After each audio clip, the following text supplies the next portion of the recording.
Eu tenho algumas considerações a fazer a partir da proposta original do Enem, que foi sendo reelaborada e aperfeiçoada ao longo de todos esses anos. Nessa prova de História Geral, pelo menos nas 6 questões que podem ser consideradas questões de História Geral, a gente encontra um equilíbrio bastante grande entre, de um lado, a leitura e a interpretação de texto e, de outro, o conteúdo que é necessário o candidato ele obter para ter o desempenho adequado nas questões.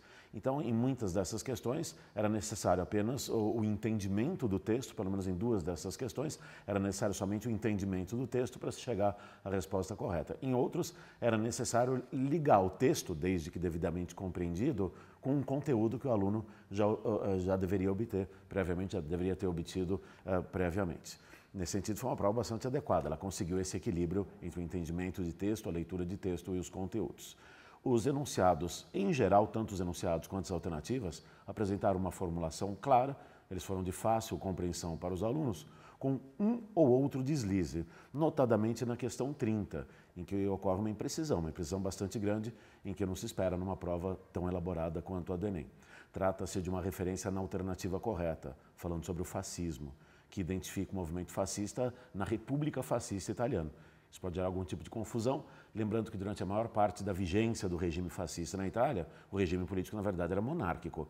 A República só foi proclamada lá no norte da Itália em 1943, já nos estágios finais da Segunda Guerra Mundial.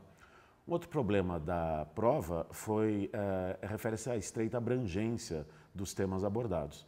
Em 6 questões de História Geral, nada menos do que 3 delas cobriam assuntos ou questionavam assuntos ligados ao período do final da Idade Média e do começo da Idade Moderna. Ora, sabemos que quanto mais abrangente for a prova, melhor ela seleciona, examina os candidatos, os alunos em geral. Aquele que tem um conhecimento mais específico desse ou daquele assunto, ele pode ser privilegiado ou prejudicado quando ocorre uma distribuição mal feita como essa da prova do Enem desse ano.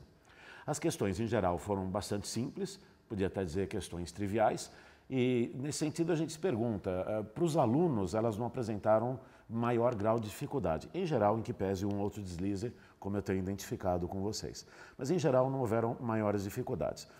Para os professores que avaliam a prova, que, como eu estou pretendendo fazer nesse momento, trata-se de uma decepção, na medida que não há um questionamento mais criativo, não há uma questão surpreendente. E para o próprio aluno, isso aparece como? Como uma falta de desafio. Numa prova trivial não há nenhum grande desafio, nenhuma maior dificuldade, tendo sido as dificuldades encontradas justamente em um ou outro deslize, ou então na questão da abrangência, como eu citei agora há pouco.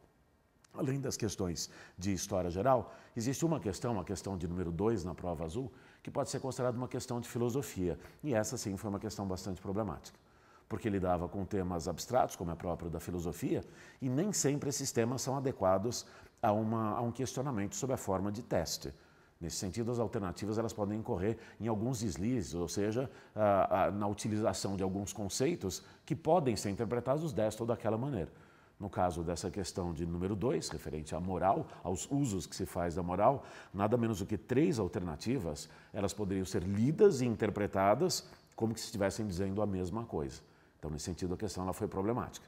Numa leitura imediata, identifica-se uma alternativa correta, mas na busca de outros significados, de outros conceitos possíveis nas demais alternativas, daí essas alternativas elas tornam-se adequadas a uma resposta correta, também sendo essa uma questão problemática. Mas no todo, voltando à História Geral, a prova foi adequada à sua finalidade.